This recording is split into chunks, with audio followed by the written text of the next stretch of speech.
This is the hardware info for the 13700K.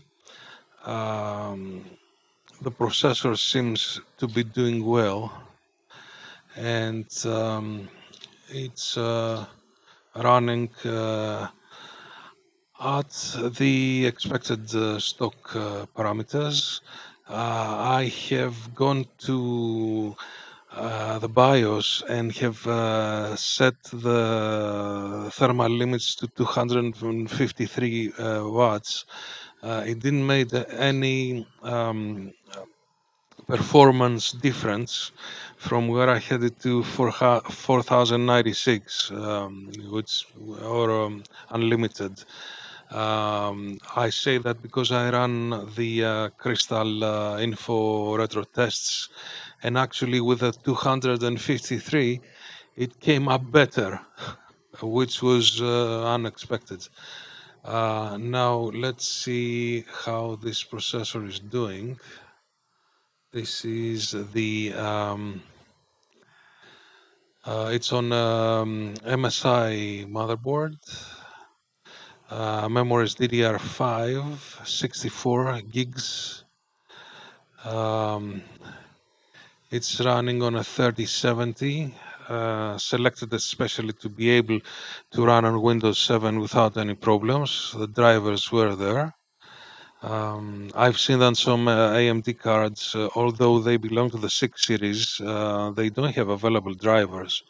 So this card was selected because the drivers were there, and they actually have another version of the driver out, but I don't need to change it right now.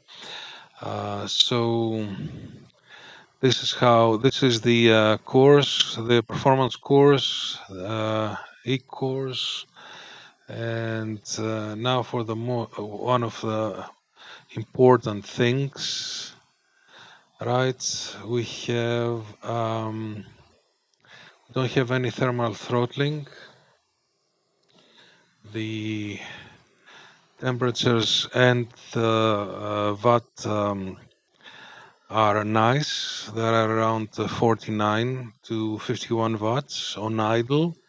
And of course, it's summer here, and I don't have the air condition on.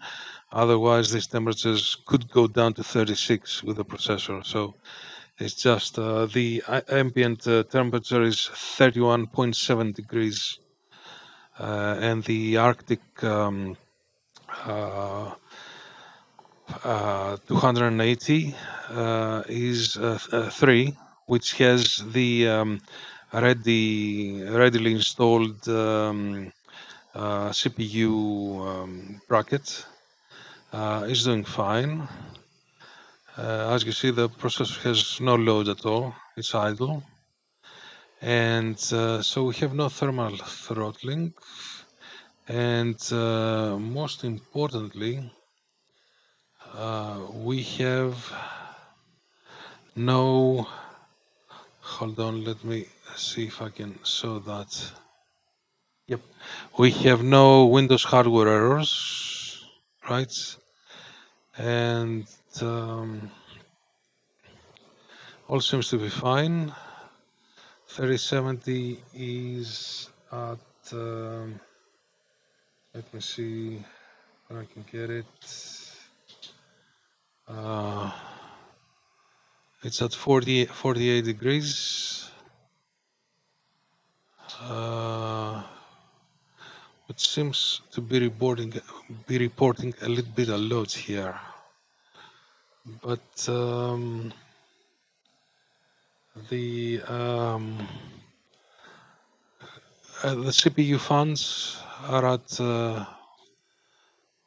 1.2, so I think maximum from the thermal take Keres 500 is 1500 RPM, so these are running now at 1200, and CPU power idle 46 watts, and this is how it's holding on.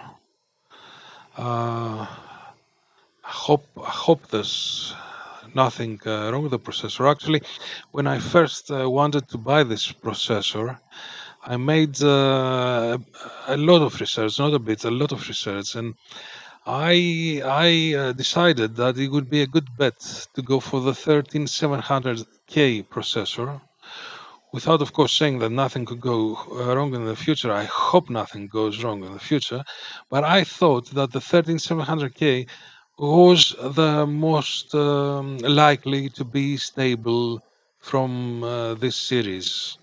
Anything more than that would be stressing this CPU architecture too much. So 13700 was a good bet. 12700K would be a better safe bet, but I decided to go for the 13700 and see what happens. So Windows is running on an NVMe drive, and of course it has two NVMe drives. So if the main Windows disk has a problem, you can always boot from the other disk and then reinstall the image to the first primary disk, and in about 20 minutes or an hour you're gonna be okay. You're gonna be like, nothing happened. So this is the